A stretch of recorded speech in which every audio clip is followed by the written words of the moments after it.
is such a cooperative industry of people who are willing to help, especially those independents.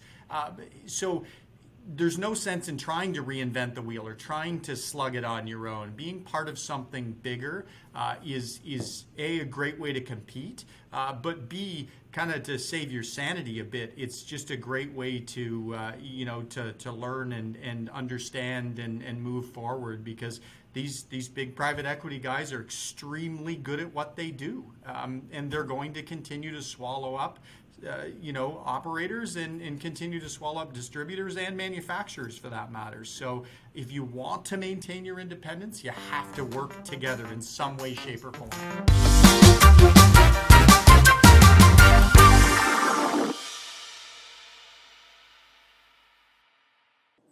Welcome to the Mordern Car Wash Podcast. I'm your host, Dan St. Jacques. We have a very special episode today because we are now officially an international podcast. My guest today is COO of Buying Group Services, Morgan Williston, joining us all the way from London, Ontario. Today we talked about N1 Buying Group, his work with them, and exactly how it helps operators and suppliers who are independent, and remain competitive in the rapidly shrinking car wash industry. It was a great conversation. I really appreciate Morgan joining us. I hope you enjoy it. So here's today's show.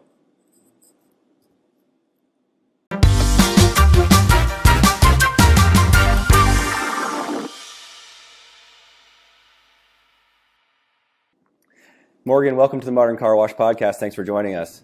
I appreciate you having me today. It's a great platform. Really excited today. Big day for the podcast because today we are now officially an international podcast. Yeah, our first full-on international guest joining us all the way from Canada. So thanks again for doing that. And before we get going, first question I have, a pressing one. Did your trade show equipment ever clear customs, or is that now in possession of the Border Patrol Agency? Oh, you know too much. It is. It has cleared customs. It landed in Vegas 3 weeks late, and hopefully we will see it again at some point. We haven't seen it yet. So one of those logistical nightmares, one of the things you don't even consider that you think about, I talked about traveling out there, that being one of the hard parts of it. You'd think just getting the people out there would be the challenge, not the gear, but So such is life, I guess, now in this world and trying to get things through there. Apparently COVID affects that kind of thing too. It's crazy. You know what? Thankfully, we had some good suppliers down there. They were able to kick us a booth pretty quickly, but man, what a stressful thing that was. So to get started, why don't you go through your background a little bit, give us a sense of kind of your professional background and what led you to Buying Group Services and then, with N1 as well. So if you can just take away whenever you're ready, just kind of give us a sense of your background. Yeah, right on. Appreciate it. So I'm a CPA by trade, so an accountant, but don't hold that against me. I cut my teeth at PricewaterhouseCoopers many years ago and then kind of fell into large-scale automotive manufacturing plant turnarounds.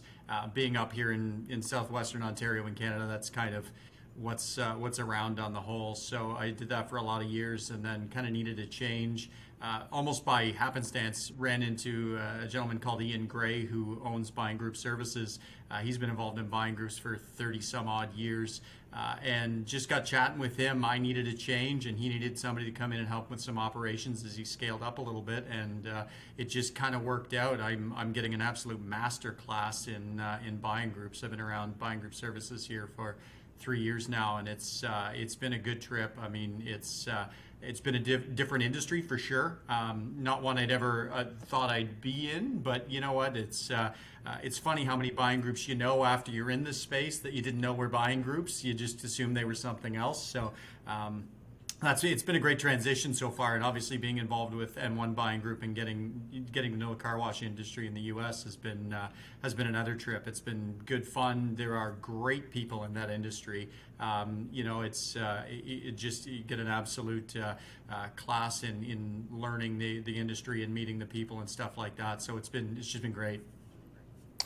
Yeah, and the car wash industry really is one that's so unique. And, for most times for our guests, the majority of the guests we have are people who've been involved in the industry for 20, they've been with their families, so 50 years, or 20 years, 30 years, whatever it is. Myself, like you, am, relatively new to the industry, and, going to these trade shows and getting a chance to experience it really is unique. And, the camaraderie that you see, we always talk about that on this podcast with our guests, the camaraderie in the industry and just the way it's evolved. It really is totally a unique perspective, I think, for sure. Yeah, I mean it is an industry in and of itself. I mean it's been pretty incredible just to see the level of sharing and just the camaraderie and it's kind of unbelievable. You don't see that in a lot of industries. Certainly, you don't see that in the automotive industry at all. Just coming into this is almost a breath of fresh air. I mean, I see you've had Bob Hodge and Justin Alford on your show before, and I mean, these guys know everything there is to know about the car wash industry, but they're also salt of the earth, great people. They would talk to you at any point in time about anything, and it's not something you would normally see. So it's been just such a breath of fresh air to kind of get in and learn the industry and really bring what we do in the buying group space into it. Pretty much every industry out there has a buying group. This is one of the few that didn't, and it's just nice because as we accrue more people, you're getting more and more of a lesson in the industry and meeting more and more great people and distributors and operators and supplier partners and things like that. It's just it's wonderful, and it's an industry that's kind of conducive to it. So from that perspective, it's kind of been a wonderful ride so far.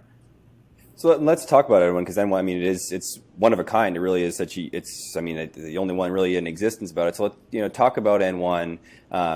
What does N1 do? What's the purpose? In its initial inception, how did that come along? But what exactly is N1's role? Yeah, no, it's a great question, actually. So N1 was really created by a group of very seasoned car wash operators and distributors who, saw the consolidation going on in the industry and kind of looked around and said, how do we compete with all this? How do we still carry some influence in the industry? How do we compete with all these large kind of national size businesses coming in and all the private equity, the Wall Street private equity rolling in? How do we compete with that? How do we work together? And that's kind of the key thing. I mean, our whole philosophy and our mantra is we're better together. And that is really truly what a buying group is. I mean, what we do at Buying Group Services is manage buying groups professionally. We launch them and then operate them. And this is kind of our fourth. So as we've learned and as we've worked with the guys that started this, it's just been a great marriage because they understand that if you're going to compete in this kind of globalized world and I guess at a smaller level within the U.S. car wash industry, you have to work together if you want to maintain your independence. I mean, our whole mantra at Buying Group Services, who manages N1, is to help the independent in various industries, but in this case, car wash, is to help them compete. And we do that through the buying group models. So, these operators and distributors approached us, I guess it's close to 5 years ago now, and said, hey, this is what we're looking for in this industry. And when we kind of researched it and went through it, we're like, you know what, it's perfect. There are enough people in the industry who want to maintain their independence, who have family-owned businesses, who, kind of want to grow businesses on their own and don't want to be the big national brand. This just gives them a platform to be able to compete on a much higher level. And really all it is being viewed as one entity as opposed to a bunch of separate little entities. Some of our members are actually quite large, and some of them are small, and it's just a great marriage of individuals within the group, and they're all working together, kind of towing in the same direction. So it's been a good answer, I suppose, to the consolidation in the industry. So it was started by those guys, and now I think we're up to 21 members, and it just continues to grow as we kind of meet more people and get known within the industry. Obviously, being new and not having a buying group and nobody really being aware of what they were, it's taken us a few years to get off the ground, but now we've really got some serious momentum. We're accruing members. People are calling us as opposed to the alternatives. So things have been going along really well like that, and we just hope to give the independent businesses more opportunities and our supplier partners more opportunities as well. So just to touch on that too, so how does that exactly work with the relationships? Can you kind of talk us through that process? Because you have operators and you also have suppliers in the same boat where trying to remain independent, and again, compete with those, with all the consolidation and private equity. So how does that work for operators and suppliers? How do you kind of unite those two and help them maintain that independence? Yeah, that's it. That's a great question too. So I think most people, when they think of a buying group, they initially say, oh, you go out and you negotiate one price, everybody gets one price, and, everybody's happy. Well, kind of the reality of that's not the case. Suppliers can't actually give their best price to everybody. It's not possible. They'd be out of business, to be honest. So really what we do is we're very member driven, for one. Our members tell us who they want us to approach as a supplier partner. Then we will go out to those supplier partners and see if we can put together a rebate program. And I'll tell you a little bit about why we use rebates as opposed to pricing. If you go direct to pricing, essentially what happens, and we've seen it in a lot of buying groups through the years, like I say, Ian, who started Buying Group Services, has been doing this 30 some odd years, so he's kind of seen the good, the bad, and the ugly. And what happens there is the biggest members ultimately end up subsidizing the small members, and there's big wins for small members, but not really anything in it for the bigger members. So eventually it just falls apart. But we work on rebates, so we have to show our supplier partners more sales, and then we work up a rebate chain. So the more sales the group gets, not individually, but the more sales the group gets to our supplier partners, the more they get back in rebates as a whole. And really what that does is the biggest member and the smallest member are now on an even playing field, because even the smallest member is helping us push up the rebate chain and helping us purchase more from our supplier partners. And that really gives the supplier partners some economies of scale, and B, it gives each individual business the ability to be viewed as one entity. So it ends up being a kind of a symbiotic relationship with supplier partner and member there. But I think the key to what we do is making sure that members themselves are the ones that drive who we bring in as supplier partners. Really what that does is that allows some pre-vetting almost. So if you know one of our bigger members, for example, is using supplier A, you're pretty sure they're a good supplier to begin with. You can kind of forego some of that vetting if you're looking in a specific category. So it kind of speeds up the sales chain for the supplier. And really that's where some of the benefit comes. On the member side, we always say people join for financial reasons and they stay for all the other reasons. And on the supplier side, really what they want to do is, if we call a spade, they want to increase their sales. This thing's a marathon, not a sprint, so it takes some time. But over time, as we develop these relationships and we introduce people and we kind of bring people together, it really does work, and it really kind of solidifies the relationship between members and suppliers, and it's beneficial on both sides. If we didn't add administrative and sales benefits to the suppliers, and if we didn't give rebates and other benefits to the members, this whole thing would fall apart. But it's something that works. We know it from other industries, and we've kind of learned through, I guess, 30 some odd years of doing this, what does work and what doesn't. And I think in the last 5 years of running N1, we've seen quite a decent amount of growth, especially as of late. And that's both in the purchases side from our supplier partners and in the membership themselves. I think people are really starting to see the benefits of coming together and working together, if that makes sense. Yeah, sure. And certainly from a supplier standpoint, obviously one of the biggest hurdles, one of the biggest challenges is going to be customer acquisition. And when that's put in front of you, if a big chunk of that expense is taken out of your way, essentially, in the industry, it's a big idea sharing industry, and these guys tour each other's washes and those sort of things. If you're getting something from a supplier that another operator likes, it's not like they're going to try and find an alternative solution because they want to do something differently. If you find something that works and works consistently, they're going to go to that same kind of model as well. Absolutely, and who better to tell us who those good suppliers are than our actual members, people who are, in the trenches doing this every day.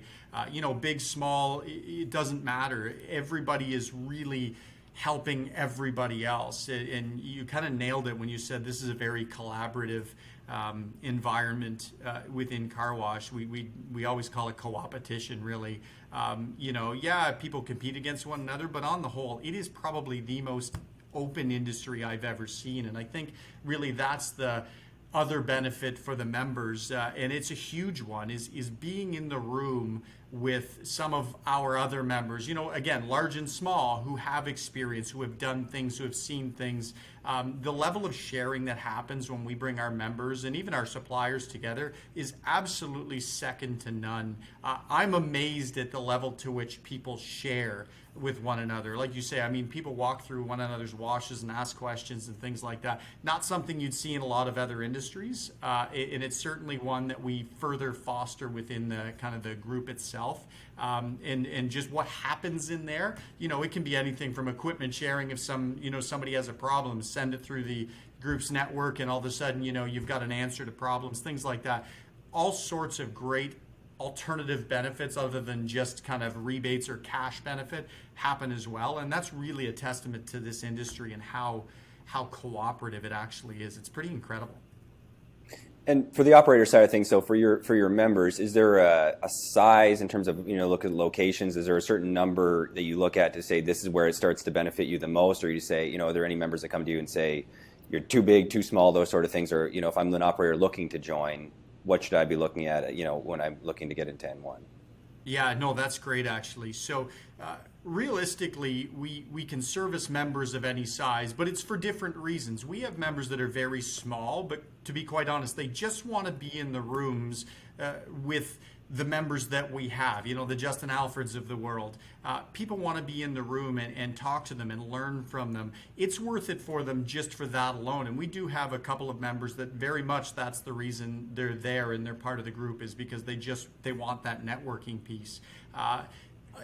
Really, if you're to accrue the financial benefits of it and just purely work on the financials, we always like to tell a story of one of our smallest members who actually punches far above their weight in rebates, and that's simply because they've looked at who our supplier partners are. They've realized they're pre-vetted by people that are much bigger than them and as small as they are, and they say, you know what, we're going to embrace this, and we're going to support these supplier partners. So they're getting some pretty big financial benefits out of it, and they're only 3 washes. So we always say, if you're 1 to 2 with shovels in the ground, as far as an actual operator, or if you're a distributor, it's probably a no-brainer.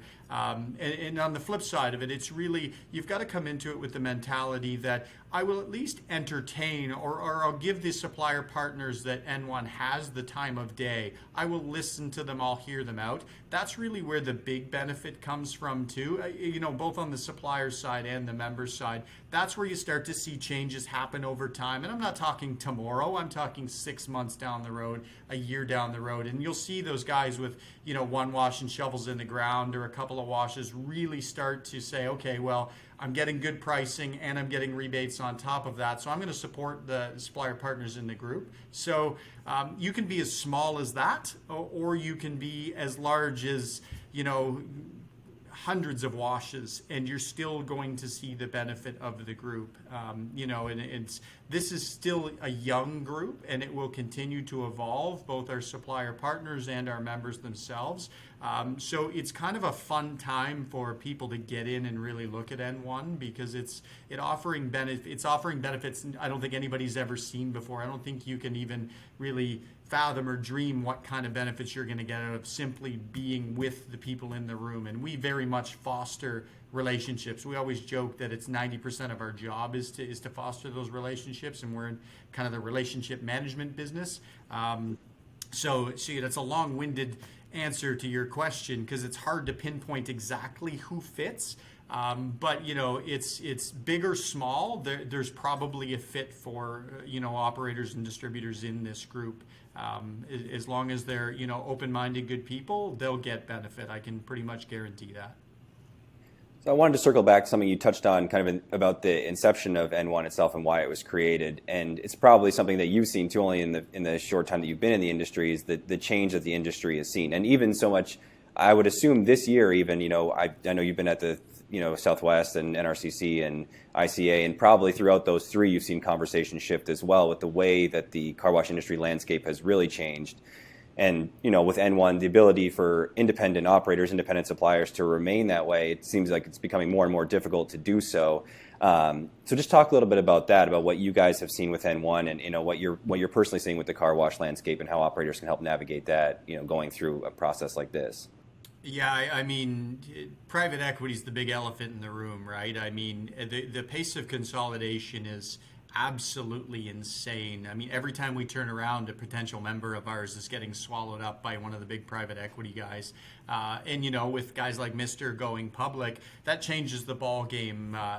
Changes the ball game too. But on the whole, I think it was Nate on one of your shows, mentioned that you're going to have the McDonald's and everything else in a town, but those that differentiate themselves in some way, shape, or form, which is a lot of the people we're after in terms of members, they're still going to be successful. But along with that, and along with all the consolidation, if they do want to remain independent, I don't think they have much of a choice anymore but to actually find a way to work together. And that's not a shameless plug for N1. Whether they do it within N1, and we hope they do, or they do it externally somehow, they really need to start working together because it's hard to compete. It's hard to get those economies of scale unless they're working together. Being just one person, you're never as big as one person as you are with a group of people. I mean, that's just a matter of fact. So, we give people an avenue to do that. But if they really do want to compete, if they want to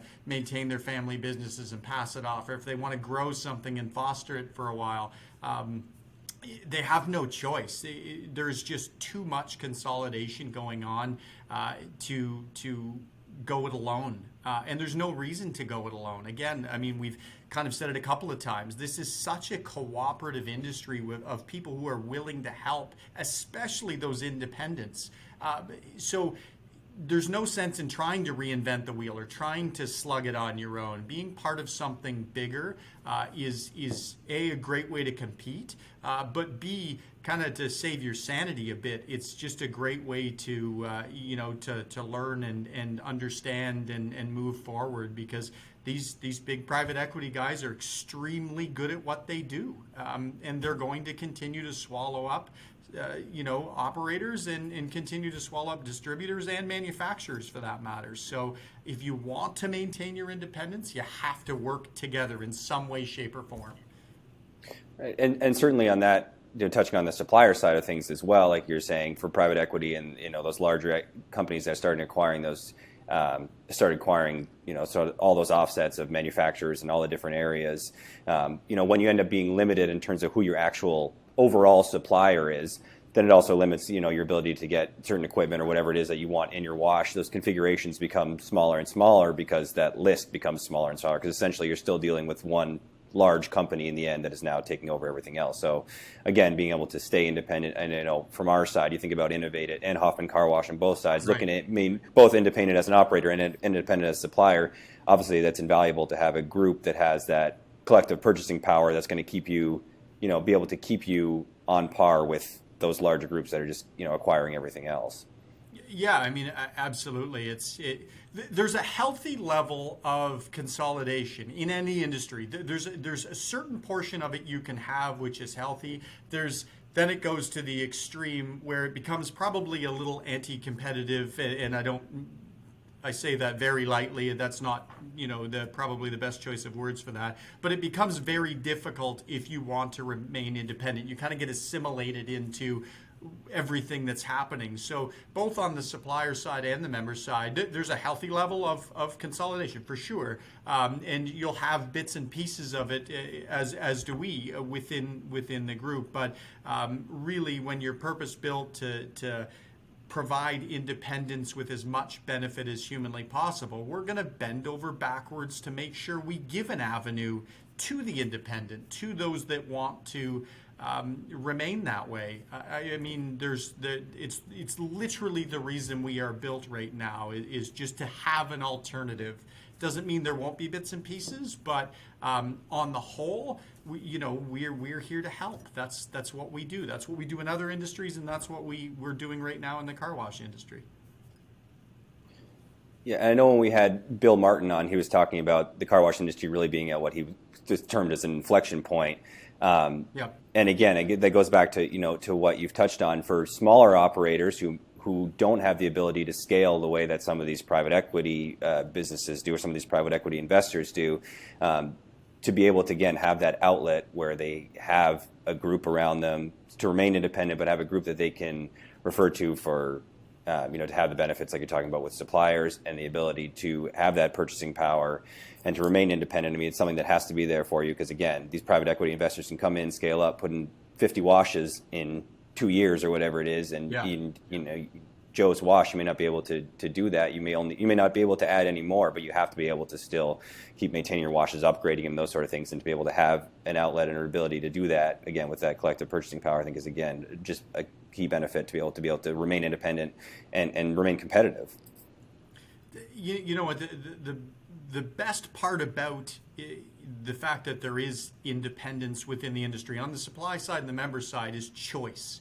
It gives the consumer choice. It gives the, having independent suppliers out there gives the members choice, and vice versa. Suppliers have choice too as to what they want to do. Do they want to get involved with one of the big national brands, or do they want to deal with independents? There's pros and cons to everything, but choice is big in life, and I think really what we do is we kind of sit there and we give people the opportunity to have a choice. I don't have to go down this road. There is an alternative, and we just want to be that alternative. Doesn't mean that some of these big national brands aren't doing great things in their own right. I'd never knock them.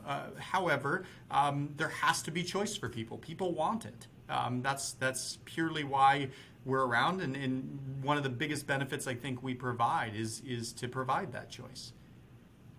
Yeah, and I think too, when that competition starts to shrink and shrink and shrink, you can easily sacrifice customer service at that point. You can easily sacrifice, research and development and ingenuity, and those sort of things can slowly start to dissipate as that competition shrinks, and those larger brands don't necessarily have to focus on those areas. Right. I mean, with Innovated especially, you guys have kind of nailed it, and I mean, there's a great point right there. That innovation and change really does slow down. And you can go to Earmark, and I'm a numbers and finance nerd, being a CPA. I look at this stuff all the time. If you look at the pace of change for industries where consolidation has happened to a massive degree, a lot of times you do end up with a slower pace of innovation, just because it's squeezing the profitability as much as anything else. We're not in the business of innovation; we're in the business of profitability, and they are divergent. They don't go together all the time. Sometimes they do.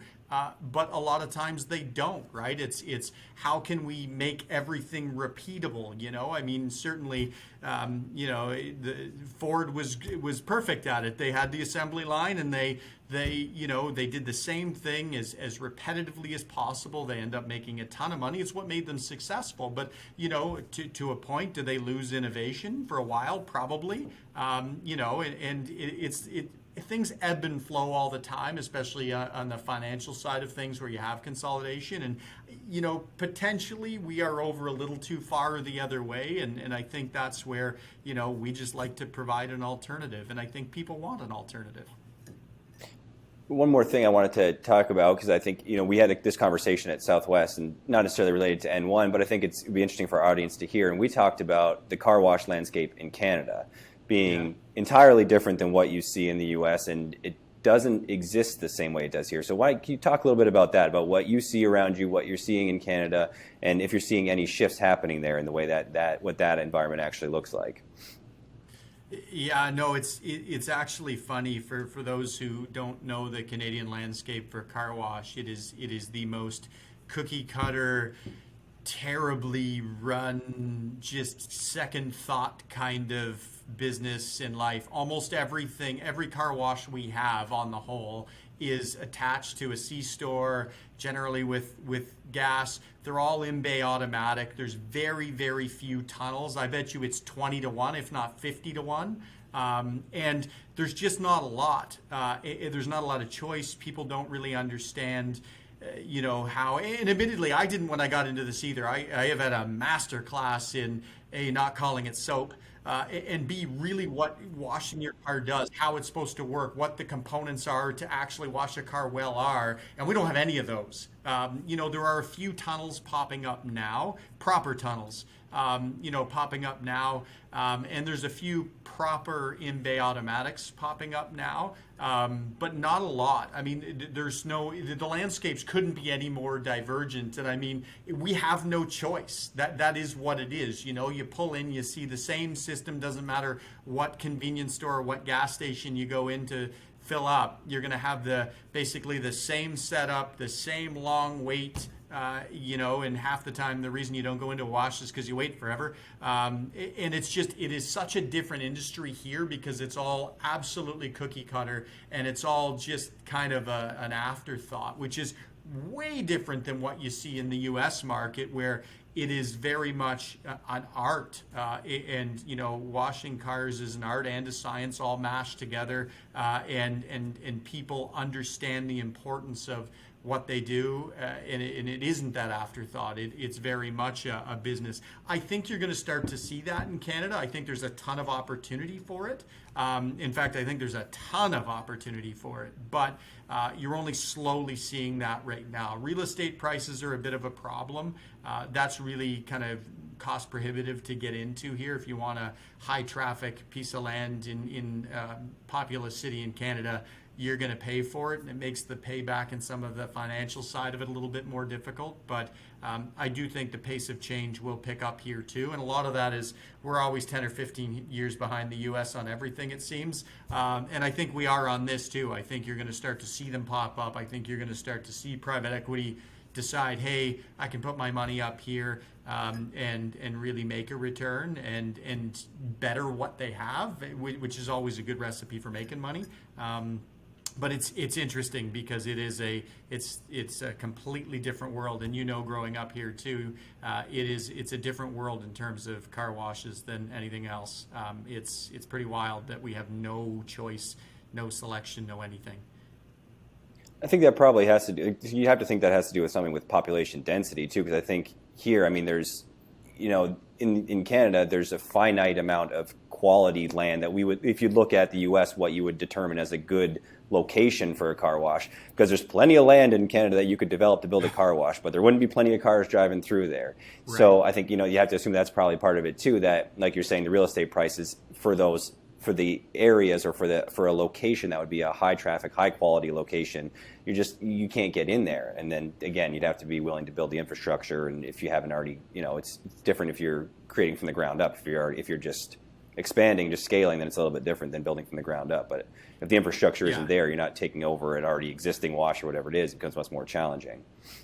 Yeah, I think ultimately what you'll end up seeing, and this is a pure guess into my crystal ball, is somebody will partner with one of the big national gas chains, and you're starting to see it in a small degree with in-bay automatics, but I do think tunnels will start to take over, and I think you'll see a partnership there where, the land is the land, and when you're buying a little bit more of it, it costs more, but a lot of the infrastructure goes in anyway for the C-stores and for the gas stations and stuff. So as an appendage, I think you'll start to see it come in that way.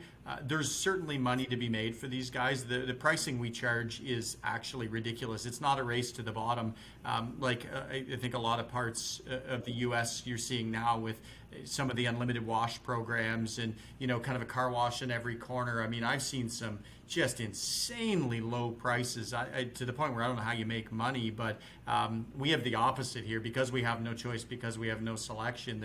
The prices are high, and I think there's probably a happy medium, probably a better wash at, maybe even a smaller price point, but volume would do it. But I think that's going to come through partnerships in some way, shape, or form, as opposed to just finding a corner to build on, just because, like you say, the population density. You're not going to do it in Toronto, that's for sure.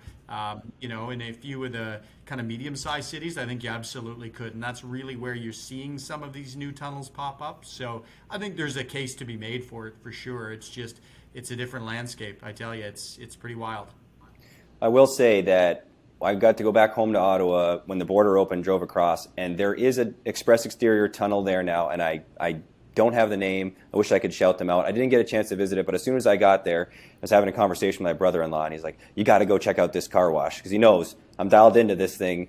You know, and you know how it goes. Now, once you're in the industry and you start driving past, you can't drive past you drive past a car wash 60 miles an hour and try and eyeball how long the tunnel is and the equipment package and all that. So I didn't get a chance to visit. I'm disappointed that I didn't, but maybe next time around I'll go poke through there and take a look. I think they have a few locations, but again, they talked about it was like the greatest experience for the kids to go through this wash. Everybody was so excited, and it's always packed there, he said, because, again, like you said, there's no choice available. And if you're a good operator that runs a good operation, I mean, the opportunity is there, but you have to be willing to invest in it, and you have to be willing to run a good operation at the end of the day.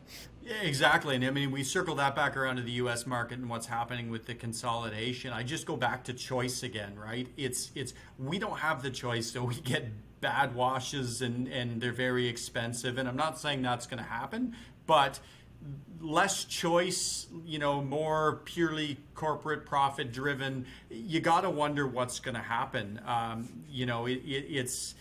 Does it end up taking a huge segment of the market and just kind of making it more what we have where this is the wash you get, it's the same national brand you pull up. Unfortunately for them, one bad experience from somebody is they're going to try and avoid those national chains, right? So it's interesting when you look at the Canadian market and you kind of say, well, do you see a regression because of the consolidation that's happening? Hopefully not, but I mean, as profits really get pulled out, you got to wonder what's going to happen. So just want to look ahead now to 2022 for N1. We'll circle back here. And, what's on tap for N1 for 2021 buying group services? You guys going to be at the shows next year, I assume, and what you guys are looking at next year in terms of, adding members and suppliers and what you have on the agenda for the next year. Yeah, no, appreciate you asking that too. So, I mean, in 2022, we're going to be pretty much everywhere we can be. We've gone from kind of a smaller booth everywhere to we're expanding our booth size. We're going to get more involved. As we grow our membership too, we're going to have more events to bring our supplier partners and our members together. So I really expect for those that are, kind of listening and watching and just come check us out. We're going to continue to do some things. We're going to continue to do some big things. We're going to continue to get bigger. It's a good time to get on board with us and help us continue to shape what N1's going to be and how it's going to benefit suppliers, how it's going to benefit members.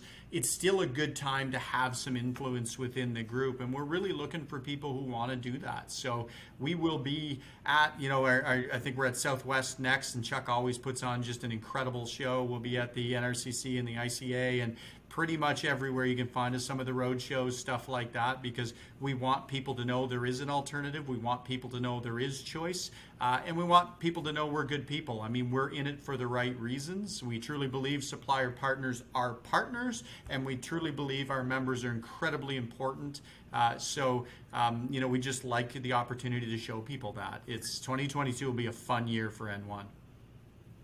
And a true representation that Canadians are the friendliest people on the planet. So you guys hold that standard up too. So I mean, there's that as well. So just a good chat anyway. And actually on that, before I let you leave, clearly a ton of knowledge about the industry and everything you're doing. Obviously an expert in this, but also a wealth of knowledge I learned about Scotch whiskey. An incredible amount of knowledge about it, by far more than anyone I've ever had a conversation with in my life. And when I picture people listening to this podcast or watching it, I picture them sitting in their study, enjoying a nice glass of Scotch. So I think it'd be great to get from you.